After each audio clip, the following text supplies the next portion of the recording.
Pues vamos a iniciar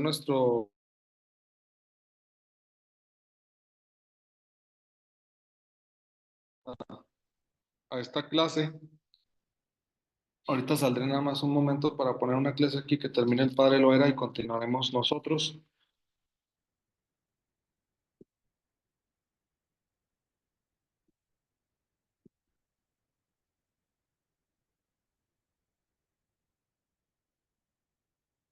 El objetivo de esta clase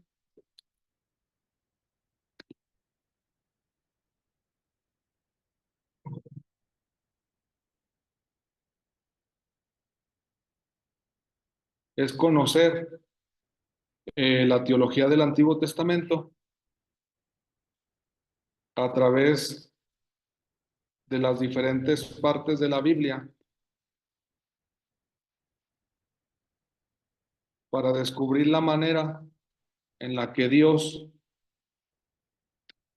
ha manifestado su ser y quehacer al pueblo de Israel. Una teología del Antiguo Testamento tiene como su centro a Dios, es decir, conocer a Dios. Sí sé y entiendo que a partir de ahí se derivan los otros conocimientos. No es que no digamos nada del hombre, no digamos nada del pueblo, no digamos nada de otras cosas, sí. Pero quien dice voy a escribir una teología del Antiguo Testamento, tiene que presentar una preocupación sobre todo por conocer a Dios, por conocer a Dios. Les comento que hay otros libros que se llaman, por ejemplo, Historia del Antiguo Testamento. Tiene otro objetivo, puede ser una historia del Antiguo Testamento y está muy bien. Hay otras que dicen Historia de la religión del Antiguo Testamento. Sí, puede ser útil el título, pero el libro se nota que entiende que uno es el que crea la religión, pues, que uno crea a Dios, que uno dice de Dios lo que uno quiere decir. Aún así valorando ese trabajo, porque la Biblia depende de personas que han puesto por escrito las características de Dios. Pensemos cuando Dios se enoja. Alguien puede decir, no, eso no es teología, eso es religión, porque Dios no se enoja. Y automáticamente niega que Dios se enoje, porque Dios no se puede enojar. Dios siempre debe de estar contento. De hecho, una característica para los griegos de los dioses es que siempre están felices. No puede haber dioses tristes, no quiere. Y si hay tristeza, quiere decir que ese Dios o no es Dios, o ya lo están manipulando, dicen también los autores. O sea, eso es muy difícil de entender cómo se puede escribir de Dios, al menos en el caso del enojo, que es de lo más conflictivo, aceptar que Dios se enoje. Y obviamente las consecuencias del enojo es una de las partes más difíciles de la biología. Hablar de un Dios que castiga, que ejecuta un castigo después de su enojo. Hay muchas frases en la Biblia comunes que, y Dios se llenó de ira y castigo. No lo vamos a negar, los textos los podemos corroborar, pero la mayoría de gente creo que conoce más esos textos que otros. Es decir, Dios se molesta, se enoja, pide a veces hasta permiso a Moisés, le dice, dame permiso porque voy a castigar, déjame descargar mi ira. A otros no les pide permiso, como a Noé. Simplemente le dice, mira, yo voy a acabar con la humanidad, pero tú haz una arca para que entren tu familia y los animales que yo te di. En ese caso ni le dice a Noé, no, no es el papel de Noé ni siquiera, sino hacer el arca, seguir adelante. Pero de que Dios elimina ahí a toda la humanidad también. Entonces, ¿hay algo más que religión? Sí, no es fácil contraponernos a una religión del Antiguo Testamento, no, es verdad, pero hay quien se esfuerza por buscar algo más y en las escuelas católicas nosotros tratamos de ofrecer en este curso lo que toda universidad católica debe ofrecer o intentar ofrecer, que sea teología, pues. Eso es de característica muy católica. Es decir, que se esfuerce uno por tratar de reconocer que Dios con el que yo me voy a relacionar, si es el Dios en el que creo o voy a creer, que dé el paso de efectivamente ir más allá de una religión, que ahí es donde está la lucha, aunque, y decir que la religión católica es antes que nada una teología católica. Si hay una religión católica es porque hay una teología católica, en la que la religión que tenemos, vivimos, hacemos, ritualizamos, depende de una teología católica. Y lo que no hacemos o no podemos hacer en la religión católica es porque no está en la teología católica y no está en la teología del Antiguo Testamento, porque esas son las conexiones que hay que intentar hacer. ¿Sí? ¿Alguna duda o pregunta? Un poquito sí se alcanza a distinguir, ¿verdad? A qué nos enfrentamos y qué diferencias tenemos.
El primer punto es, ya les entregaré con las clases disponibles un recorrido para que tengamos toda una idea más o menos de lo que podremos ver, aunque siempre sí, limitado a sus comentarios o algunas situaciones que se presenten.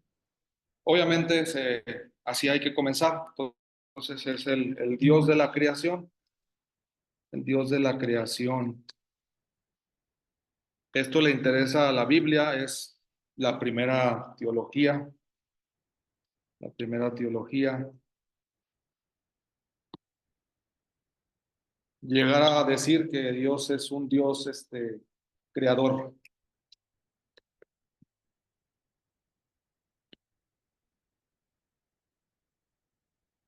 ¿Qué es lo que hace el teólogo? En este caso, el teólogo primero del Génesis y luego de otros textos, que es como llamaremos a quien va escribiendo lo que cuenta en estas narraciones. El teólogo está inmerso claramente en un ambiente, se denomina en un ambiente cultural, un ambiente cultural.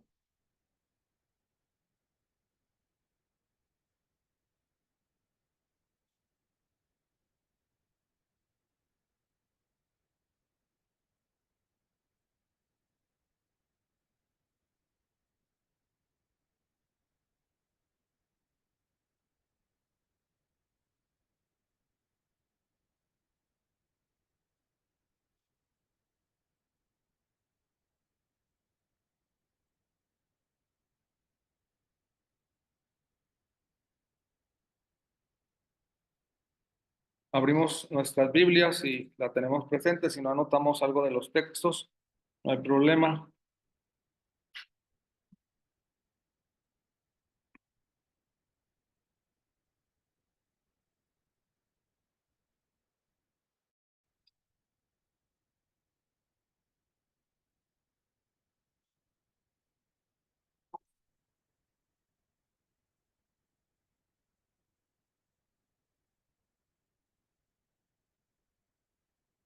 Listo.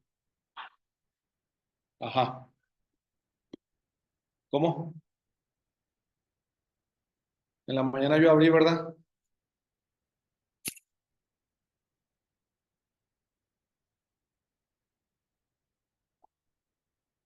Sí tengo, todo bien. ¿Por qué se considera que hay un ambiente cultural detrás de este teólogo? Algunas expresiones son claves y han hecho pensar que quizá cuando decide hablar del Dios creador, es posible que tenga en mente decir que el mundo es culto o el mundo es un templo. Es un templo.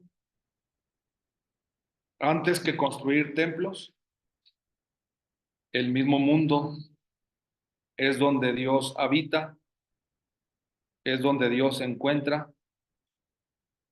Y la clave principal para pensar esto es la creación en 7 días. Entonces es clave el número 7.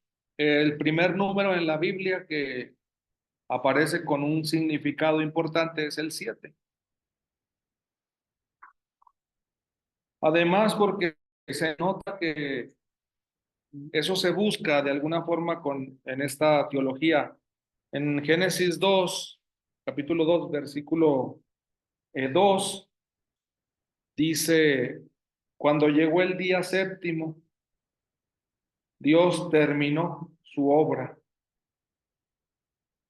Normalmente se dice que Dios descansó.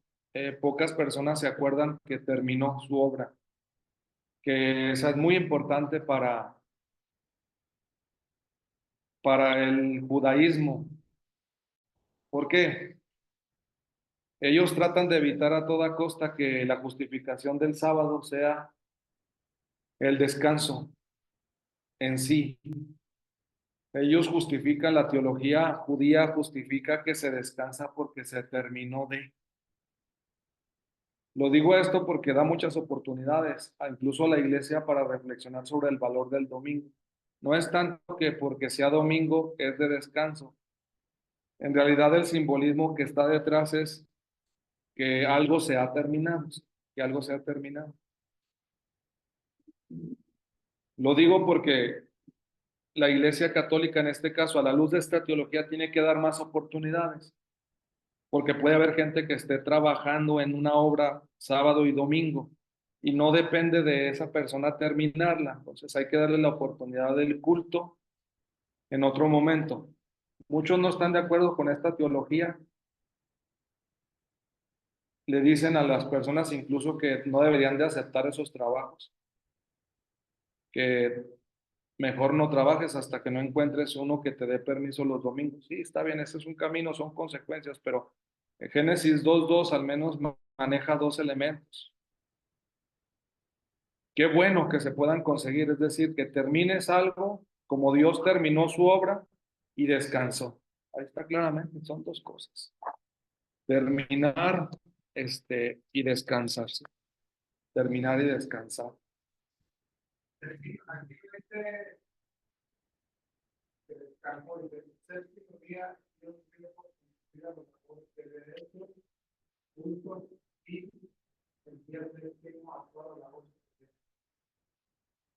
Habría que ver más adelante, a ver si en el 3 ¿qué dice? En el caso de esa Biblia, que es la de Jerusalén, ¿verdad?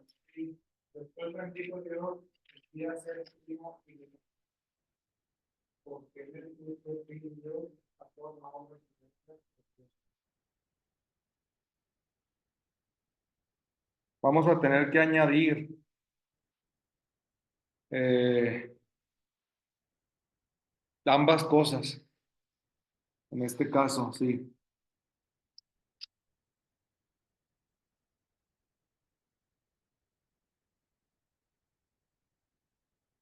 Estaba checando otra de las versiones, pero préstemela de todas maneras para ver cómo le podemos hacer. Es que tiene que estar repitiendo dos palabras al mismo tiempo.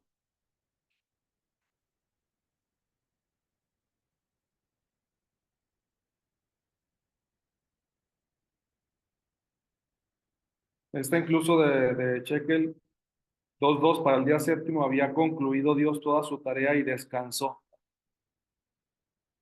Esta es la cuestión. Y aquí 2:2, el séptimo día Dios dio por concluida, ¿no? Y donde dice, puso fin el día séptimo a toda la labor que había hecho. O sea, vuelve a repetir la misma idea. No desea meter la palabra descanso, no desea, pero ahí va pues en esa parte, ¿verdad? Como sugerencia. No, no, tómela usted si quiere, pero sí, se nota que él quiere, puso fin, mire, dos veces, puso fin, lo que yo estoy diciendo aquí descansó, descansó. ¿Sabe que han de estar pensando? Sí, entiendo, necesito checar otra esa traducción que ahorita he preparado con esta. Puede ser que alguien le dijo al que hizo la traducción ahí, es la lucha de no poner descanso. Es posible que haya una controversia, porque sí la hay. Y sí, pues hay que seguir investigando ahí. Hay gente que, así como les dije ahorita, que Dios se enoja y no lo quieren. Exactamente. Ahí puede que también haya un problema con el que le dijeron que le encargaban la traducción, porque hay prejuicios en las traducciones y ideas, pero más o menos yo comento lo que en realidad reconoce es terminar y descansar, ¿no? Terminar y descansar. Es pues, lo normal, pues.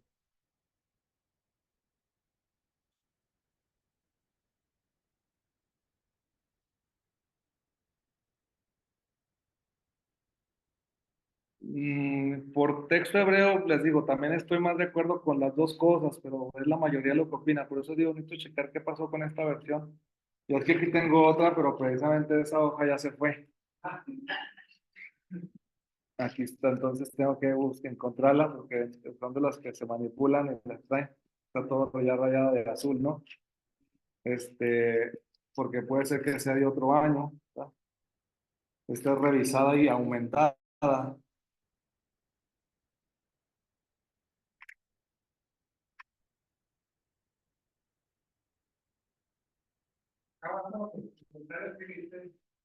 ¿Qué dice? A ver. Porque el sábado es una divina, siendo Dios ha descansado. Tenía, sin embargo, aquí se dice la palabra sábado, porque según el redactor sacerdotal, sábado será impuesto en Sinaí, donde se convertirá en señal de la entonces, bueno, se defiende que no es un prejuicio de que no les gusta que Dios descanse, es un prejuicio sinaítico. No poner cosas en el Génesis que hayan sido dichas hasta él en los mandamientos. Entonces, está bien, pues son prejuicios teológicos también, es decir, traduce, pero bueno, no es criterio siempre válido. Pero está aclarando por qué no lo puso B, pero sí reconoce entonces. Sí reconoce por qué no lo usa. Y sí les digo porque desde el hebreo está el verbo kal, terminar, acabar, llevar a plenitud algo, y luego dice el verbo Shabbat, que de ahí viene sábado y descanso, es lo mismo.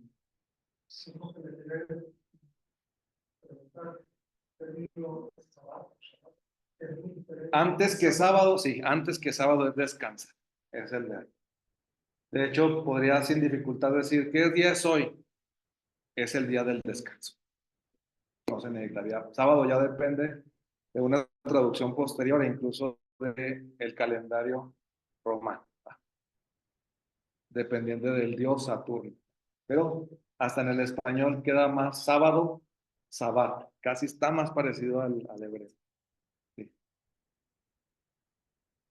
No sé, más o menos se ha aclarado pues aquí, al menos este punto que hay que echarle ganas con algo de las traducciones.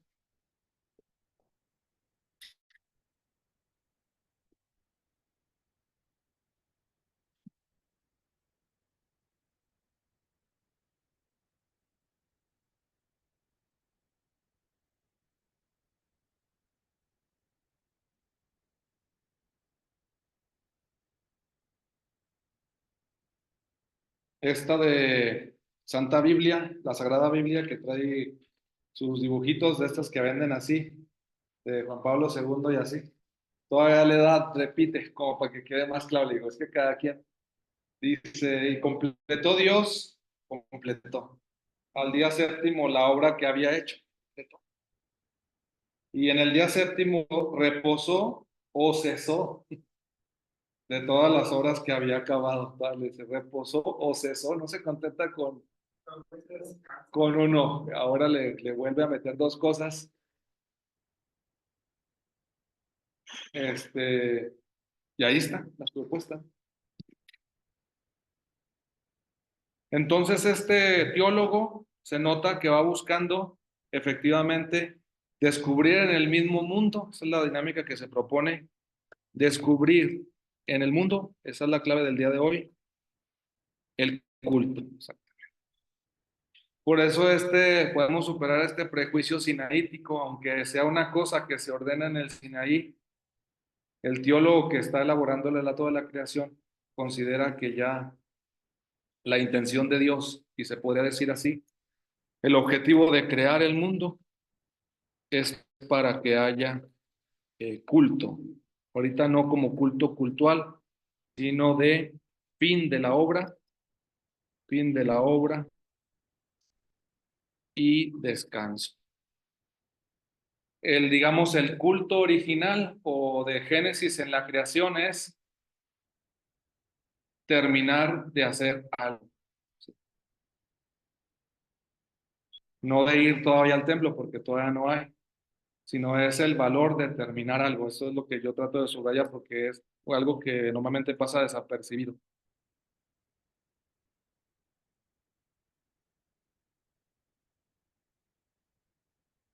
Dios pone la muestra desde el inicio que es posible terminar.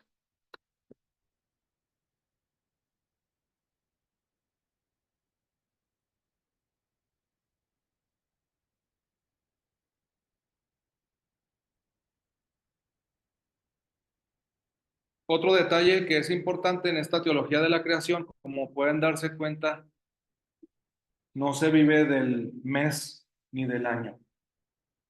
La teología original en este caso es una teología semana. Eso también es muy importante destacarlo. El teólogo no vive del mes ni del año. Estamos iniciando un recorrido sobre Dios que te propone un relato de 7 días. 7 días. Es un relato, una teología que valora la semana y da ejemplo de que quizás sea la propuesta del teólogo que así como Dios ha trabajado en una semana y ha concluido, el hombre pueda también reflexionar sobre lo que concluye semanalmente.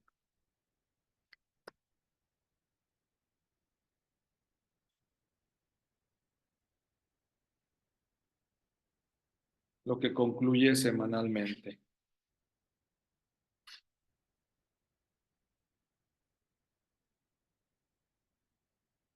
Luego lo veremos, no hay problema, es ir teniendo en cuenta las dinámicas que aparecen desde el inicio. Por eso en Israel normalmente cuando se organiza una fiesta, la fiesta debe durar ¿cuánto?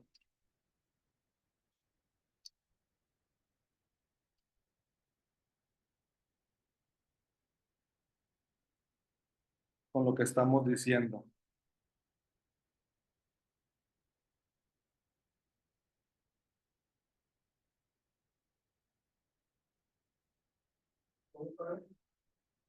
Si Dios ha propuesto la creación en 7 días y en 7 días ha concluido la obra, al séptimo día descansó, es el modelo para todo. ¿Sí se escucha ahora o no? ¿Sí tengo encendido el micrófono? A ver, dígame ahí, Noemí. Sí, padre, disculpe. Fue un error de mis audífonos Ahora descargado. sí. Y usted lo diga. Gracias. Bueno, diga o escriba y checo. Muy bien, gracias. Sí. Este es el modelo, entonces dicen la fiesta debe durar 7 días. Si vamos a hacer algo para celebrar a Dios, vamos a recordar lo que Él hizo. De tal forma que toda fiesta es un recuerdo de la teología de la creación.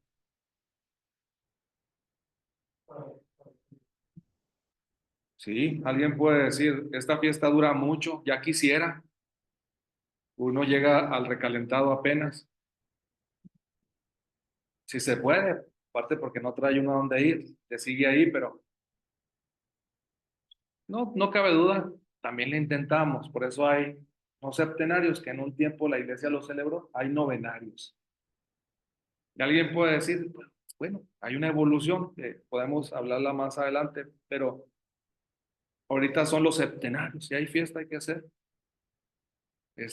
como en la creación, 7 días. Dice en Éxodo capítulo 13, que es una de las primeras fiestas, obviamente, versículo 6, ya que entres, dice, ya que entres a la tierra prometida, durante 7 días comerás panes sin levadura. Bien, exacto, es que la única referencia que se tiene es el 7. Éxodo 13, 6.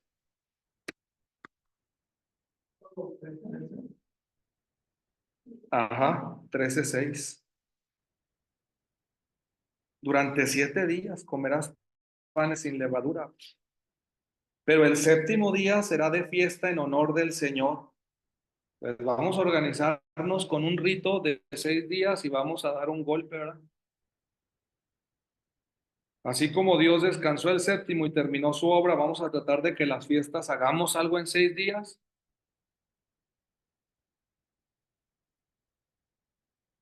y demos una gran celebración en el séptimo.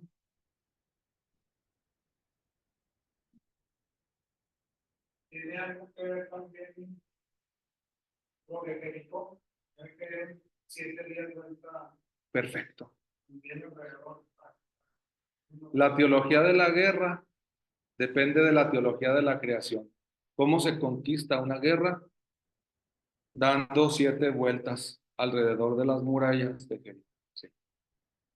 Todo lo que encuentren ahora con un 7 es una clara referencia o un guiño a la teología de la creación.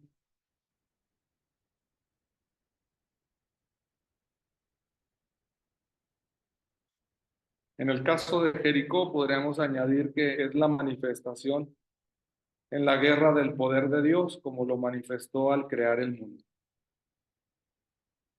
No lo celebramos mucho en la teología católica, la verdad, no es un pasaje muy importante, así que lo tengamos en cuenta. Para nosotros, el pasaje más importante de manifestación del poder es la apertura del Mar Rojo. Esa es la manera hasta que se ha organizado la oración en la vigilia pascual de la tercera lectura. Y se compara y dice así, si quisiéramos conocer algo tan magnífico como la creación, es tu obra de salvación, salvando a tu pueblo de Egipto. Y se comparan por eso la primera lectura y la tercera. Y es lo que se trabaja también aquí de alguna forma con esta primera fiesta.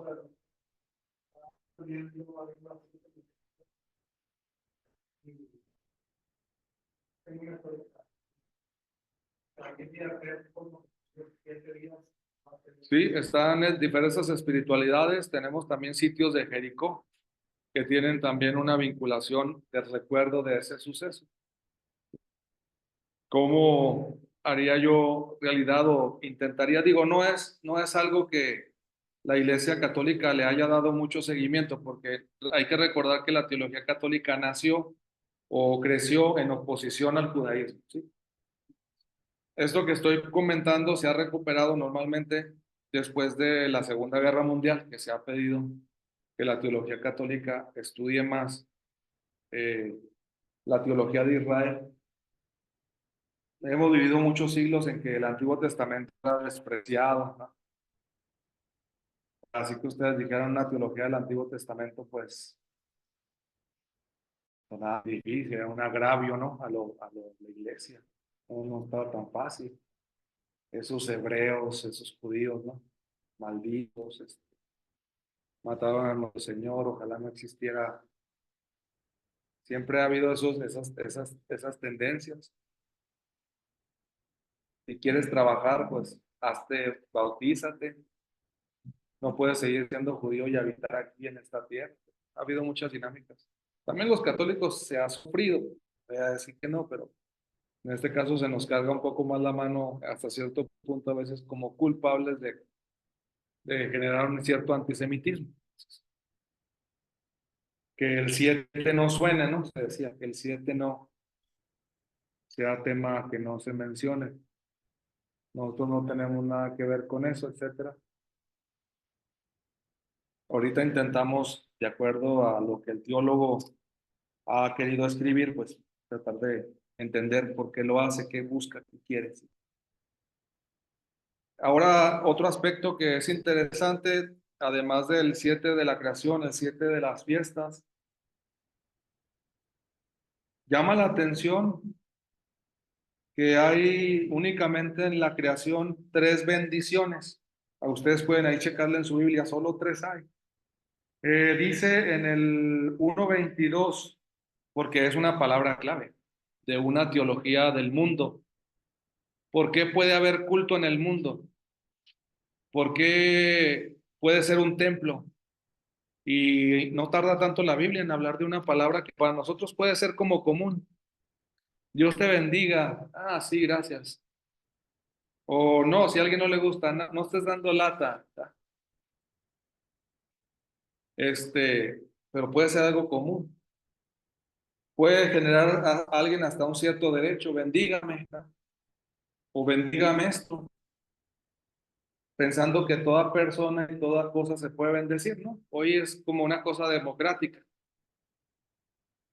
Pero estrictamente hablando, pues hay un orden y la primera vez que sale es en 1:22, cuando dice que Dios creó los peces, seres vivientes que se deslizan y llenan las aguas. O sea, distingue entre unos peces y como otros que salen a la tierra y se vuelven a meter. Y las aves, dice,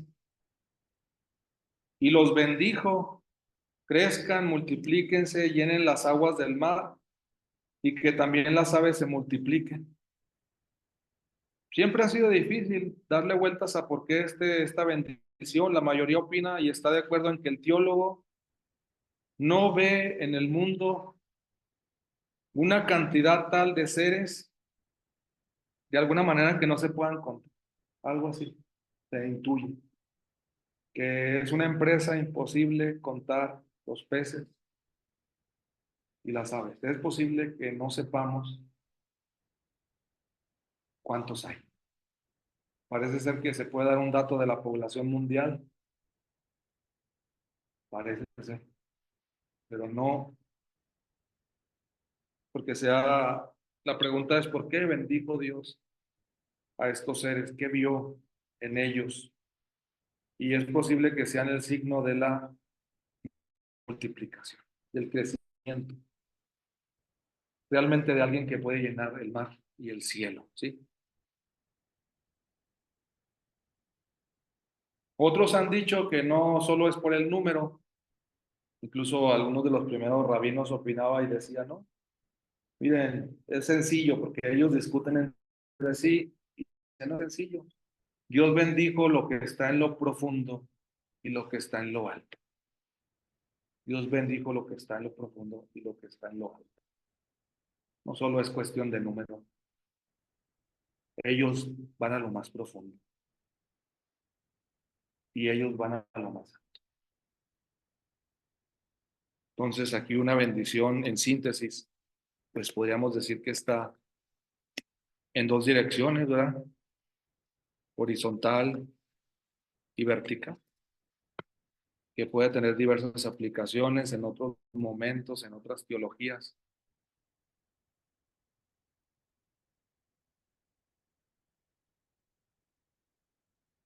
Ya se imaginarán en el cristianismo que la síntesis de la bendición está en la cruz. Quienes le siguen la línea de la teología de lo vertical y lo horizontal dicen, en la cruz es no un pez ni un ave la que ha llegado a lo más profundo y a lo más alto, sino por primera vez lo ha hecho ya el Hijo de Dios, y se generan los otros misterios del descenso a los infiernos y la ascensión,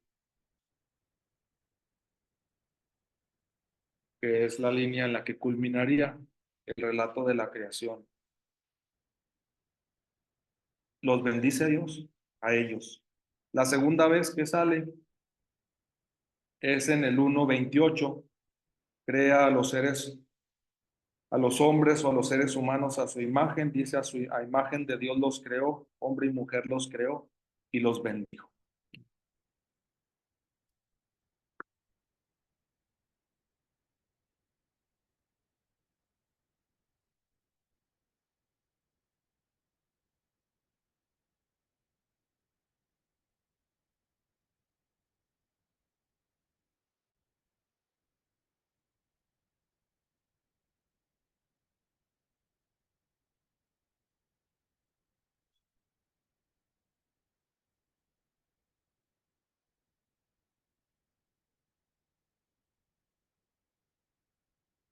Le repite básicamente las mismas palabras, aunque con algunas modificaciones: crezcan, multiplíquense, llenen la tierra. Acá empezó llenen las aguas del mar, eso más en referencia con los peces, en el caso de las aves en la tierra. Al hombre en este caso es una bendición vinculada a la multiplicación, si es verdad, y al gobierno. Esa es la diferencia de esta segunda bendición. ¿Por qué es importante mencionarlo? Porque es un teólogo que considera que en este caso Todo lo que se ha creado anteriormente, especialmente, repite, los peces, las aves y todos los animales que se mueven por la tierra, son gobernados, son dirigidos por... Nota el teólogo que escribe esto que hay una diferencia, no en la bendición porque son bendecidos, sino en el sentido, pues, de la bendición. Ambos reciben la bendición, pero en el sentido de la bendición. En ellos se acentúa más la multiplicación y la geografía, en el hombre, sobre todo el gobierno, el conducir, el dirigir. Pues la última interpretación de esto a nivel católico, pues es Papa Francisco con Laudato Si, es donde trae la explicación actual de lo del significado que se tiene que tener en cuenta el día de hoy.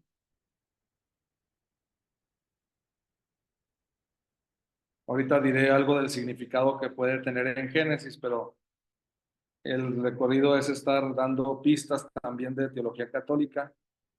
Y es probable que, y así se piensa, no es fácil decirlo, hay mucha controversia, pero la mayoría se inclina por decir que no se dice en el relato de la creación, no es el tema, eh, la muerte de los animales. Hasta al menos eso está claro. Se dice que, dice, vas a entender gobernar por matarlos, es una interpretación que hay que dar un salto. Aquí dice hay que dominar. ¿Qué significa eso? ¿Es necesariamente matar? Pues tratar de convivir en un cierto dominio con quienes se dejen, que son los domésticos, o con los que no. ¿Cómo hacerle, no? Es darles un espacio, es encerrarlos, es no entrometerte tú con ellos, todo lo que eso puede implicar, pero se nota que no sale específicamente el hecho de utilizarlos de comida. Ahorita explicaré un poquito esto cuando surge. Aquí es donde dice que les entrego todas las plantas que existen sobre la tierra, las plantas, y tienen semilla para ser sembradas. Y todos los árboles que producen frutos con su semilla les servirán de alimento. Si se fijan, se enfoca en la semilla, ¿no? Cómete las plantas que tienen semilla de alguna manera que no se te va a acabar. Cómete los frutos, te van a servir de alimento, pero no servir con los animales. Entonces sí tenemos ahí algo que, este es tema muy candente actualmente, y se tiene que tocar en una teología de la creación. ¿Qué papel juegan los animales? ¿Qué papel juega el hombre? ¿Y qué papel juegan las plantas o los frutos? Se nota que para el teólogo del Génesis, el alimento que se indica está concentrado en las plantas, ¿sí? En los frutos. Ahora, dice ya los animales, como pueden observar, les doy como alimento toda clase de hierba verde.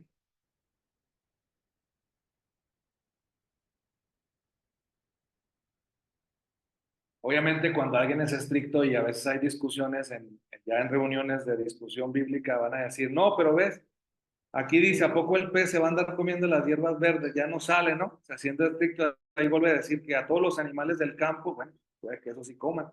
A todas las aves del cielo, parece también que imaginan que todas las aves del cielo van a comerse las plantas y los frutos. Vean que se empieza a discutir un poquito y se nota que es hasta cierto punto idílico. Porque aquí no está contemplando que ni siquiera es un asunto que yo me coma a los animales, es que basta que estén ellos juntos para que se coman. Y ya no se cumple tampoco que toda clase de hierba verde es su alimento, ¿no? Pero ahí está entonces diciendo, bueno, entonces, ¿qué está planteando el teólogo? ¿Realmente está hablando de este mundo tal cual estamos conociéndolo o se acerca a lo que se denomina paraíso, ¿no? Una etapa que él mismo piensa paradisíaca y que, como ustedes saben, Isaías va a intentar retomarla, ¿no? En el capítulo 7, 8 y 9 de Isaías, decir que va a venir días en que van a convivir, ¿verdad? La vaca y el león, básicamente, o el cordero y el león, ¿verdad? El niño meterá la mano en el agujero de la serpiente y no le pasará nada, ¿sí? Intentar retomar una creación idílica de alguna manera. Pero digo que es candente porque si hay gente que a la luz del texto dice, yo no como animales y mi forma de vida es no comer carne, ¿verdad? no, y no, y no. Y está escrito en el Génesis que así debe de ser, etcétera. Lo planteó solamente así para que ustedes se fijen bien. Ahora, ¿dónde está el asunto? Que para el mismo judaísmo y para la teología católica, la creación no termina solamente en estos relatos. Para nosotros la creación efectivamente es hasta el momento del diluvio. Para nosotros son las etapas fundamentales. En la teología de la creación, y a veces es poco visto, poco valorado, todo es un recorrido hasta el diluvio, considerado una nueva creación. Así es más o menos lo que se tiene que tener en cuenta. ¿Por qué? Porque se crean todas las cosas en 7 días, algunas cosas sobreviven, pero la humanidad desaparece. Aquí en este caso una nueva creación, sobre todo va a ser de una nueva humanidad, surgida de Noé. Ni tan nueva porque Noé es de la antigua, pero ahí está, ahí se mueve todo esto. Y es donde aparece el dato. Dice en el capítulo 9, Dios bendijo a Noé. Dice uno, caray, otra vez bendijo, pero ya Noé, a una persona. Después de que hemos visto al inicio ese tipo de bendición y le llamamos la atención, a ver qué pasa con esta bendición. Y lo dice uno, crezcan, multiplíquense, llenen la tierra. Está ya mense. Y uno dice, este es el mismo, o sea, es el mismo teólogo. Está aquí otra vez repitiendo con Noé lo que ha dicho anteriormente. Pero ahora fíjense, no le pone somete la creación o gobierna. Le dice, todos los animales de la tierra los temerán.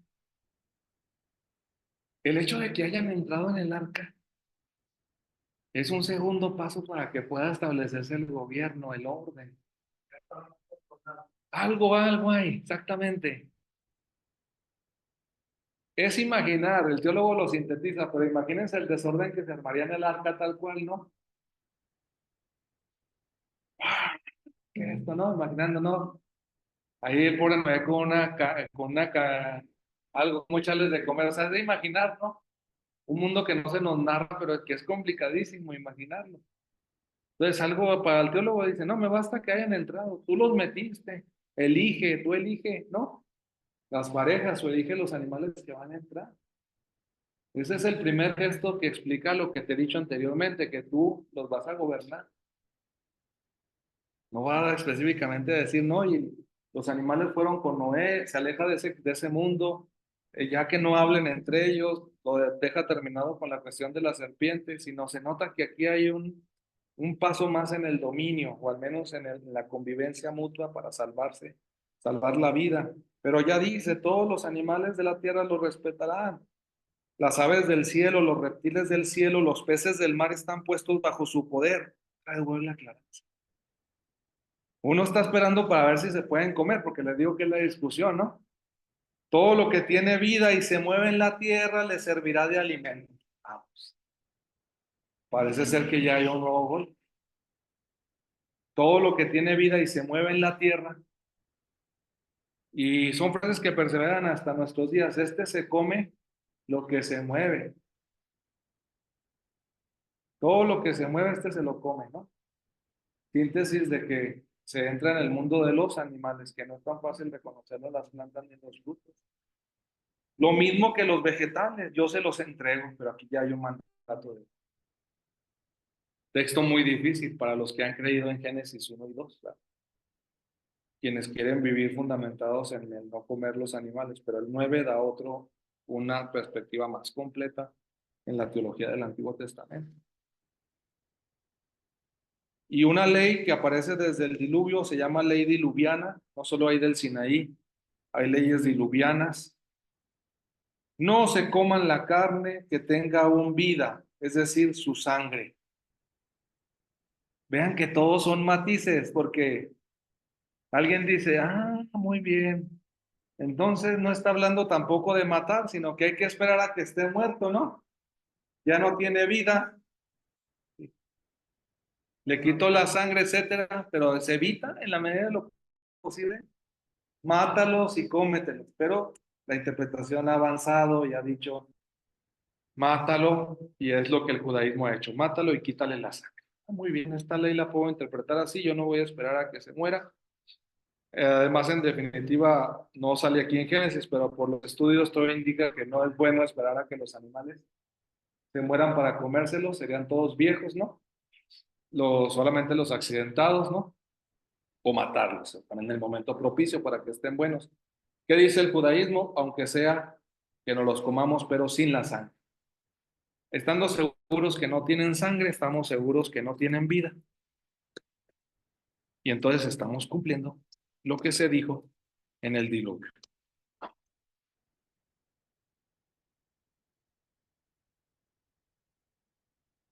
Ahora les digo, miren, la teología de la creación se nota. Nosotros hablamos en el Nuevo Testamento que una ley que se establece es el amor al prójimo, pero en la teología de la creación ya está presente este dinamismo.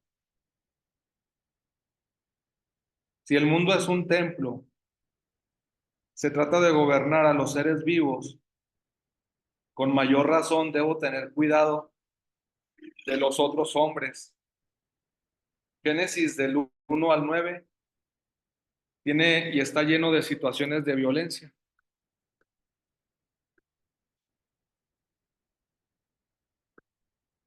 Entonces se nota que para el autor, para el teólogo, es muy importante que tanto cuanto te comportes con la creación, tanto cuanto te comportes con la creación, así te comportarás con el prójimo o así te comportarás con los demás. Tanto cuanto te comportes con los demás, lo harás con la creación. Parece ser que se intenta estipular esto. Mm, lo que sería un culto, no de ofrenda, sino humano, entre los humanos, de respeto. Dice ahí por eso el texto, te pido que no te comas la carne con su sangre, porque te pediré cuentas de la sangre y de la vida de ustedes. Al hombre le pediré cuentas de la vida de sus semejantes. Por primera vez en la Biblia aparece una ley relacionada con esto. El ejemplo narrativo está en Caín y Abel, que se tocará en otro momento, pero ya como ley dice, yo pediré cuentas de la vida de sus semejantes. Quien derrame sangre humana, su sangre será derramada. Se enuncia por primera vez la ley del talión. Si tú derramas, si tú matas, también te matarán.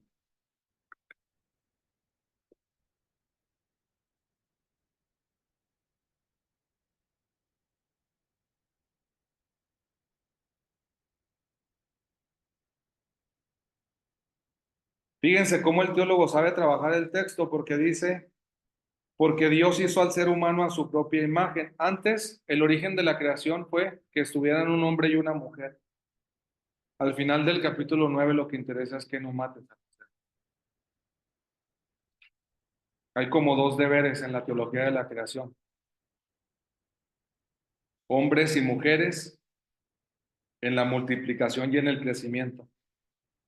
Respeto a los semejantes porque son imagen de Dios.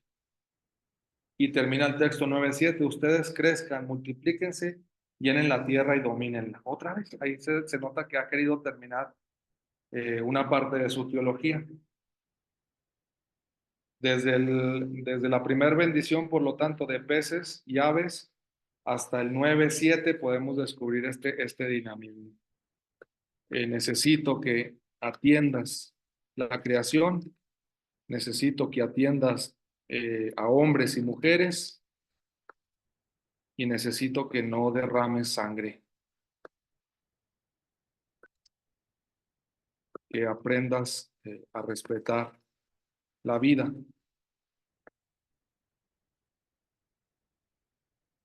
y todo fundamentado en que son imagen de Dios.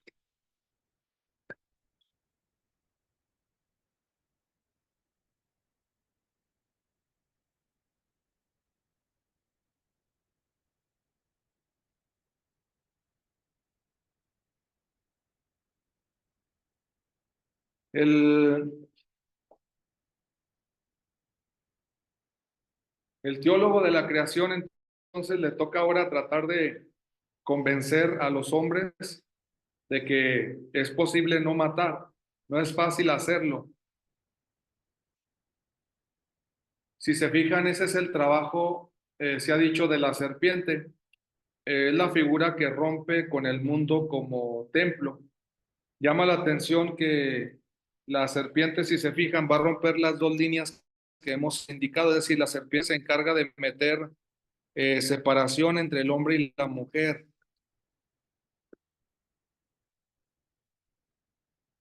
¿Dónde entra la separación? Es una interpretación que se hace de cuando se dan cuenta que estaban desnudos.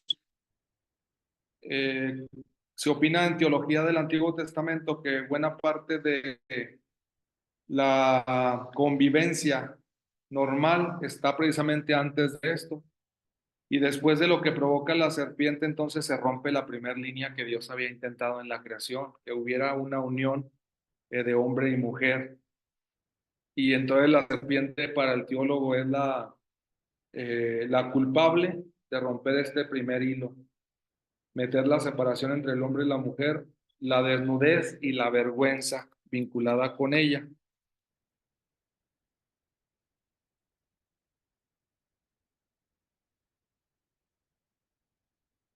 A partir de ahora aquí inicia una línea que será muy famosa, después la veremos en otra teología, que es la ropa o el vestido.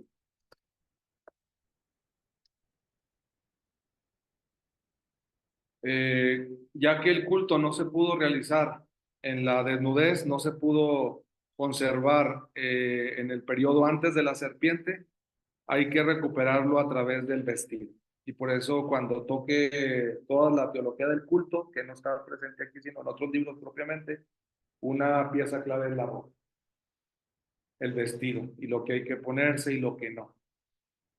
Y la reglamentación de los tipos de tela, la reglamentación de las formas en que hay que vestir, etcétera, deriva precisamente de una necesidad de afrontar una separación que se estableció a partir de la intromisión de la serpiente. Ahí es donde más o menos ese primer hilo se rompe, porque les digo, es una teología de la creación que estamos viendo un tanto idílica o un tanto con elementos que parecen no corresponder con la realidad, y tenemos que descubrir cómo él mismo va a hacer las vinculaciones con las otras teologías, no va a poder quedarse separada. Y efectivamente dicen, le echan la culpa a Caín, y esta también es una interpretación más bien del judaísmo.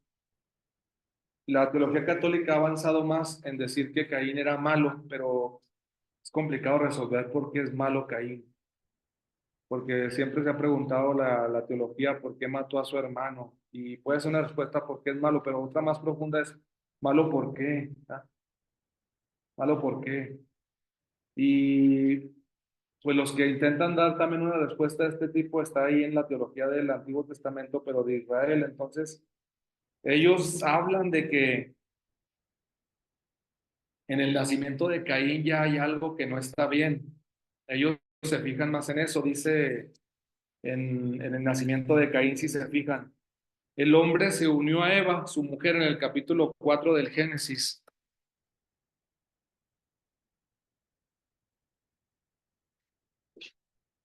Y entonces, ahí hay una palabra simplemente que le hace problema, pero ustedes pueden, lo importante es la pregunta y decir, aquí hay el primer personaje de la Biblia que hace un rompimiento con lo que está buscando en la teología de la creación de no matar es Caín. Puede ser la envidia, puede ser tantas cosas, pero desde la teología del Antiguo Testamento, más bien ahí casi desde el inicio. Que no sé, alguna traducción que ayude más, ¿verdad? ¿Qué dice ahí Eva? Acá en la de Jerusalén, con usted a ver qué dice. En el cuarto, Sí. tuvo relaciones el hombre con Eva, mujer que con el cuerpo y dijo, he adquirido un varón por el favor de Dios. Ok, ese está más cercano a lo que opinan la teología judía. He adquirido. No sé otra acá. Igual, he adquirido, ¿sale? Todo indica, y ellos ahí apuntalan y le echan la culpa a que Eva el primer hijo que tiene ya lo considera una compra. Eso es lo que ellos le van a rascar. Caín tiene las mismas letras que cananeo. Caná es comprar. Entonces aquí, por descubrir cómo se rompe el segundo hilo de la teología de la creación, que es respetar la vida, dicen es que Caín, desde que nació, ellos se enfocan desde un determinismo, ¿no? Hay que tenerlo en cuenta, nada más lo digo porque ya está presente en las reflexiones hoy. Además, porque ya lo veremos después en la teología de la familia, que es una teología muy importante del Antiguo Testamento, según como nazcas, es probable que esa vaya a ser tu historia. Quizá algo que para nosotros ya no es fundamental, pero de teología del nacimiento es una teología construida en personas y culturas que está alguien embarazada y no le quitan el ojo de en sí, porque están esperando que el niño salga de alguna manera para decirle, fue porque te comiste eso. No ande comiendo tanto chile, le va a hacer daño a la criatura. Sí, se ve que hay muchas cosas que se le dicen a la que está embarazada, ¿no? Previendo, ¿no? Pero no es más que la misma cultura. Si uno se enfoca en eso, ahora no, indudablemente la teología de las familias está en las parteras. ¿Quién es el testimonio principal de quién hace una partera? Este niño viene así, este niño viene así, este niño pasó esto y ya le mete un cierto determinismo, ¿no? Es parte del mundo bíblico y aquí y les digo, vale la pena tenerlo en cuenta porque lo que para nosotros puede ser sin importancia y decir, no, Caín se malió, nació bien, se malió después, le ganó la envidia, ¿no? Aquí obviamente la serpiente todavía no representa al diablo, pero ya más adelante en el Nuevo Testamento dirán, la envidia del diablo la tuvo Caín, o sea, no se la qué. ¿Quién es el envidioso por excelencia? El diablo, ya se reflexiona más en la teología del Nuevo Testamento. Aquí es un poco más difícil, ¿verdad? Es difícil. Son los datos que tenemos, que dice Eva, lo compré, lo adquirí. Caná, la C y la N están ahí presentes, latentes. Sí. Cambia de manera interesante. Y la teología de Israel, pues se basa en ese tipo de cosas. ¿Qué le costaba al teólogo decir eso, no?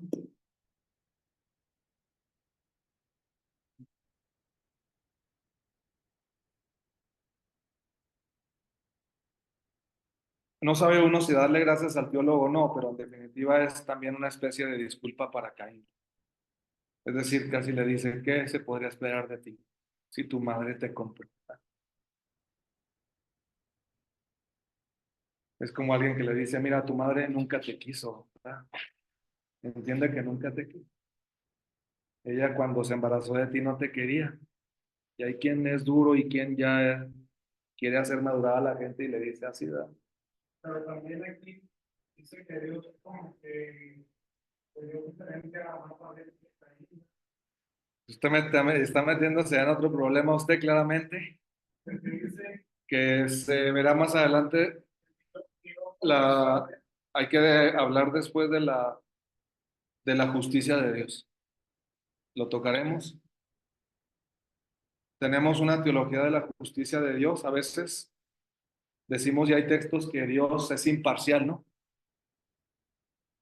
Y que Él mira el corazón, como en primer libro de Samuel, ¿no? Capítulo 16.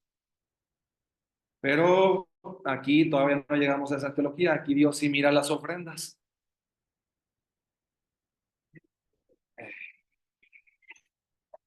Entonces estamos en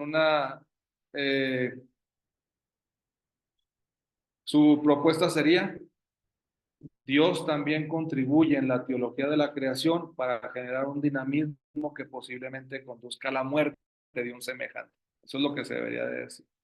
Dios mismo introduce en la teología de la creación un dinamismo que podría dar lugar, siempre hay que mantener ahí porque Dios le dice a Caín, En el 6, ¿por qué te enfureces, Caín? Dios intenta que aunque Él metió la diferencia, que el hombre sea capaz de. Es uno de los primeros intentos de Dios en el plan de la justicia, que no aparece todavía antes, pero lo tocaremos, digo, cuando veamos ese tema, porque va a salir que es parte de la teología católica. Nadie va a cantar un salmo. Alabemos al Señor porque es injusto. Va a estar complicado hallarlo. Va a estar complicado, pero entonces uno tiene que intentar decir, ¿por qué siempre que Dios es justo? ¿Y qué pasa con algunos textos o algunos ejemplos? ¿O qué tipo de justicia manifiesta? Y le digo, algunos se inclinan a pensar sí, es una justicia, pero que invita al hombre a entender qué tipo de justicia. Digo, de ese tipo de educación de que uno sin deberla ni temerla le toca menos. Y dice uno, ¿qué? Estoy feo, agarro el espejo. ¿Por qué me toca menos? No? Estoy feo, no sé, soy ignorante. Digo, para entender, diría alguien, ¿no? Y alguien puede asumir, no, sí, soy feo, me toca esto, ¿qué vamos a hacer? Soy ignorante, me toca eso. Es como que, fíjense que hay un dinamismo de ponerte de acuerdo con lo que te toca, ponerte de acuerdo, sí, bueno. Aquí Caín le toca por primera vez. ¿Por qué te enojas? Le dice Dios. Ya no me meto yo con cuestiones psicológicas, porque aquí hay mucho, es decir, Caín nunca expresa. Eso es para una reflexión psicológica que se puede hacer también, pero vean que ahí Caín no se defiende, no explica, no saca lo que. O sea, quién sabe qué historia habrá sido que diga, es que ¿por qué escogiste la ofrenda de mi hermano y no la mía? Pero Puede haber sido una enseñanza, una prueba. sí, es lo que proponemos en la teología de la justicia, que hay una teología donde Dios da, y entonces es más fácil cantar Dios es justo.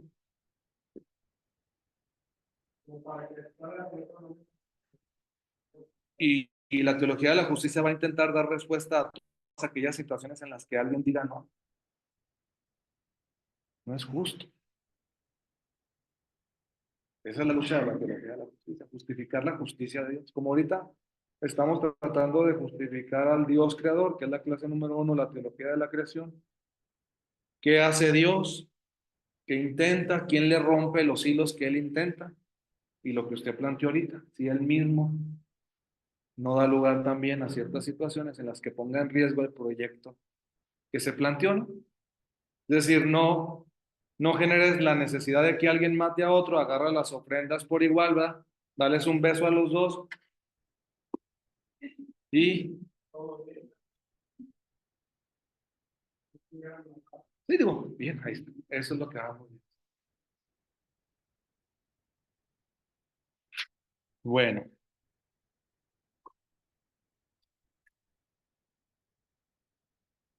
pues muchas gracias y si pueden leer una chanza nuevamente con calma del 1 al 9, pues no está mal de algunos elementos de esta teología de la creación, al menos en estos capítulos, ¿no? Darse la oportunidad, si hay tiempo, que eso es también lo más importante, Biblia y Dios.